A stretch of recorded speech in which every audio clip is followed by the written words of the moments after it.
হাইয়া আলাস সালাহ, ঘাড় ফিরিয়ে চলে যাচ্ছ, এই গর্বের দিন টিকে থাকবে তো? You will be very proud for this that I am a very young and steady. এটা ঠিক থাকবে তো? তোমার এই জওয়ানিকে তুমি ধরে রাখতে পারবে তো? তোমার এই জওয়ানি ঢলবে না তো? ভালো করে ইয়াদ করো, আমি তোমার বড় মেহেরবান আল্লাহ তোমাকে বলছি, একটু ঝুঁকতে শেখো। কি আছে তোমার কাছে গর্ব করার মতো? একটা জিনিস আমাকে দেখিয়ে দাও। আল্লাহ দেখিয়ে দিয়েছে তোমার কাছে তিনটে আছে, তিনটি। কি কি? এক, পায়ের নখ থেকে মাথার চুল পর্যন্ত নাপাক ছাড়া আর পাক বলে কোনো কিছু নেই তোমার কাছে।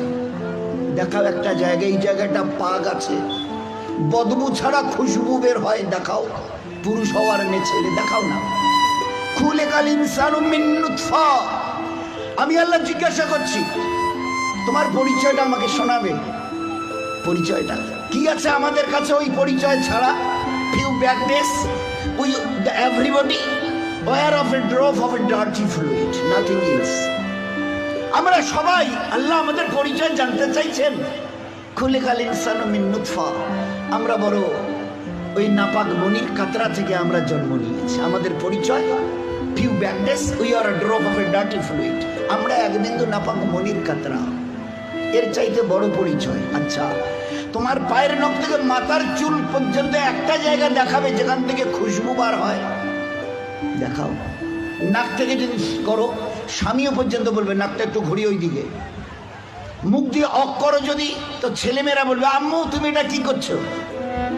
পায়খানা পেশাবের রাস্তা দিয়ে হলে তো কথাই নেই। কান থেকে যদি কিছু বেরোয় তো কথাই নেই। চোখের এই জায়গা থেকে যদি বেরোয় তো পাশে কেউ বসতে দেবে না। এরপরে পুরো শরীরের এক একটা লোমের গোড়া থেকে যদি একটু করে ঘাম বের হয়, তো আমার নিজের বিবি, নিজের বেটা বেটি বলবে না আব্বু, স্বামী একটু হাতটা দাও তো, একটু চুমু দিই। চুমু দি, ঘাম বেরোচ্ছে তো, তুমি তো হাজারো হলে আমার স্বামী, তুমি তো আমাদের আব্বু, তা একটু দাও না, একটু চুমু দিই। কেউ সবাই আব্বু একটু হাতটা সরিয়ে নাও না, ঘাম বেরোচ্ছে। এই তো তোমার পরিচয়, পারে নখ থেকে মাথার চুল পর্যন্ত বদবু ছাড়া কোথাও। তিন, খুলিকাল ইনসানু মিন জাইফা। তোমরা বড় দুর্বল। আমি জিজ্ঞাসা করছি, 3.5 হাতের একটা এইরকম শরীর, সুটাম চেহারা, আচ্ছা তোমার পিঠে কি বসে আছে? এইভাবে 2-3 বার দেখার পরে বলবে কই, দেখা তো যায় না। আচ্ছা, তা তুমি না খুব বুদ্ধির বড়াই করো, মডার্ন টেকনোলজি আর সায়েন্সের খুব গালগপ্প করো, তোমার নিজের পিঠে কি বসে আছে তুমি বলতে পারো না? বলে না, তা জানি। আচ্ছা 10 মিনিট পরে তোমার পজিশন অবস্থা কি থাকবে জানো তুমি? বলে আমরা কিচ্ছু জানি না।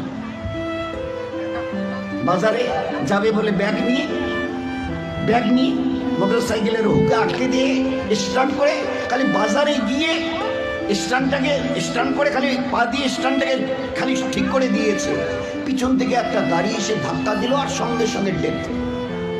লাশ নিয়ে বাড়ি চলে গেল। এসছিল বাজার করতে, বড় ঝোলা নিয়ে এসছিল, বড় আশা করে মেহমান অপেক্ষা করছে বাড়িতে। বাজার থেকে ব্যাগে বাজার যায়নি, তার লাশ চলে গেছে বাড়িতে। খুলিকাল ইনসানু মিন জাইফা।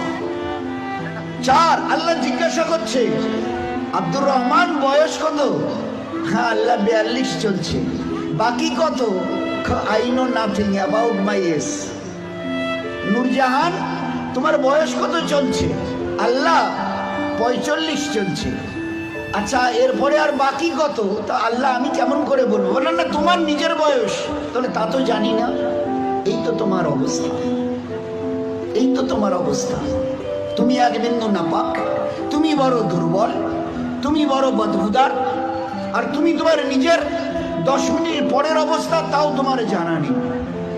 এরপরেও যে আল্লাহ তোমাকে তিলে তিলে তার দয়ায় এই সেকেল সুরত আর এইরকম হায়াত দিয়েছে, একবারও তার কথা ভাবো না।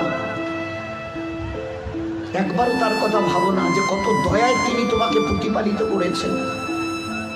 দেখবেন সবাই, আমরা তো ওই সময় থাকি না, ওখানে মেয়েরাই থাকে। বাচ্চা যখন জন্ম নেয় না, তো যারা দাদি নানি চাচি যারা ওখানে ভিতরে থাকে, ও তারা এবারে বাচ্চা বের হবার পরে এবারে হাতটার নখগুলো ভালো করে দেখে, কান টানগুলো ঠিক আছে কিনা, সব কিছু চোখ টোকগুলো, হ্যাঁ ঠিক আছে গো, ঠিক আছে, খবরদার বাচ্চা ছেলে হয়েছে মেয়ে হয়েছে, ঠিক আছে, সব ঠিক হয়েছে, সব আছে। চোখ আছে, বুরু আছে, মাথায় চুল আছে, হাত পা ওর নখটুকু পর্যন্ত বেশ গুজিয়েছে। আচ্ছা, তো মুখে দাঁত কটা নেই কেন? কখনো ভেবেছো? এ জগতের ইনসান, ভেবেছো কখনো? সব বলছো ওকে, আচ্ছা দাঁত কটা যে নেই? আল্লাহ জবাব দিয়েছে তোমাকে বাঁচাবার জন্য। ওই সময় তোমার মুখে দাঁত কটা, যে আল্লাহ তোমার সব কিছু দিয়েছে, হাতের পায়ের নখ পর্যন্ত আছে, 2-4-5 দিন পরে কেটে দিতে হয়, সেখানে দাঁত কটা দিইনি কেন? তোমাকে বাঁচাবার জন্য। আমাকে চেনো আমি কত বড় মেহেরবান তোমার জন্য। শুধু তোমাকে বাঁচানোর জন্য তোমার মায়ের পেট থেকে বেরিয়ে আসার সময় তোমার মুখে দাঁত কটা দেয়নি। যদি দাঁত কটা পেতে না, তো মায়ের সিনার ওই নরম গোশে স্তনে কামড় দিয়ে দিয়ে ক্ষতবিক্ষত ঘা করতে, 3-4 দিন ওইভাবে ঘা তাজা হওয়ার পরে মায়ের চোখের সামনে তুমি তরপাতে, জবাই করা মুরগিকে যেভাবে তরপাতে দেখো, ওইভাবে মায়ের সামনে তরপাতে, আর তরপাতে তরপাতে মরে যেতে তুমি। তোমার মা একটাবার মুখে তুলে তার নিজের সিনা তোমার মুখে লাগাতো না, এই জন্য তুমি কামড় দিয়ে ঘা করে দিয়েছো। আমি বাঁচাবার জন্য সবকিছু তোমার মায়ের পেটে বানিয়েছি, পুরো ফিগারের যা কিছু প্রয়োজন, each and everything has been given from myself, শুধুমাত্র except your teeth, তোমার দাঁত বাদ দিয়ে, যেখানে আমি তোমাকে আমার দয়ায় বাঁচাতে চাইছিলাম। ওই জন্য দাঁত কটা দিনই, নয়তো মায়ের স্তনকে কেটে ছিন্ন বিচ্ছিন্ন করতে, মায়ের চোখের সামনে তরপাতে তরপাতে তুমি মরে যেতে। একটাবার চিন্তা করেছো আমার কথা? তোমার প্রতি কত দয়া করেছি। ফের এই বাচ্চাটা হাদিসে পাকের মধ্যে এসে আস্তে আস্তে যখন বড় হয়, তার বুবুকে, ভাইকে, আব্বাকে কিছু খেতে দেখে, শব্দ এর কানে আসে, আমারও ওই রকম দাঁত থাকলে আমিও খেতাম। আল্লাহ বলে, হাদিসে পাকের কথা বলছে, আল্লাহ বলে তুই একটু সবর কর, সবর কর, কারণ এখন তোর অতটা হুশ আওয়াজ হয়নি, এখনই যদি দাঁত দিন মায়ের স্থানে কাপড় দিবি, একটু সবর কর, এই 7-8 মাস 9 মাস 10 মাস হোক না একটু, যখন তারপরে আমি দাঁত দেবো। গোস্তের ওই নরম জায়গা থেকে আস্তে করে বাবা মাও সব খুশি, আম্মা তোমার নাতির দাঁত গজিয়েছে শুনেছো? আচ্ছা, 2টো দাঁত গজিয়েছে, তো উঠতে দেখে সবাই খুশি। আচ্ছা, কখনো ভেবেছ এই দাঁতটা বাড়তে বাড়তে এই পর্যন্ত বারবার পরে আর বাড়ে না? Why? What is the reason of it? Who will give the answer? Who will give the answer? Anybody else of this world? আছে কেউ দুনিয়াওয়ালা, ও মডার্ন সায়েন্স, মডার্ন টেকনোলজিওয়ালা, এই দাঁতকে গজাতে দেখে খুশি হয়েছো? বাড়তে বাড়তে এই পর্যন্ত বেড়ে গেছে, তারপরে আর বাড়ে না।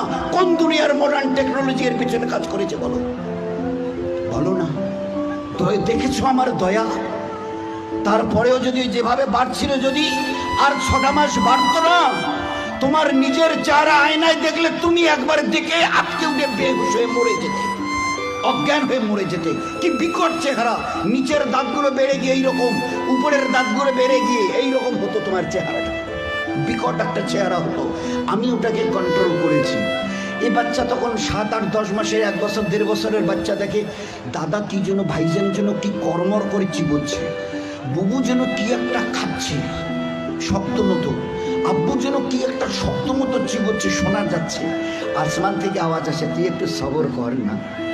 তোকে হালকা জিনিস খাওয়ার জন্য যে দাঁতটা এখন দিয়েছে, ওটার নাম হচ্ছে দুধ দাঁত, এর ক্যাপাসিটি কম, হালকা জিনিস চিবোতে পারবি, শক্ত জিনিস চিবোলে না ও দাঁত ভেঙে যাবে, তো তুই একটু সবর কর। ফের কদিন পরে একটা করে নড়া শুরু করে, আম্মু এ দাঁতটা নড়ছে, ফের একটা একটা করে 32 টাকা আমি ট্রান্সফার করি, ফের ওখান থেকে গজানো শুরু করি। এইবারে তুমি নিজের দাঁত দিয়ে যত শক্ত হাড় হোক, পেয়ারা হোক, যা কিছু মন চায় খুব কর্মড়ি চিবিয়ে খাও, কোনো অসুবিধা হবে না। এত বড় দয়ার দান দেখেও তুমি একটাবার আমার সামনে ঝুঁকাবে না?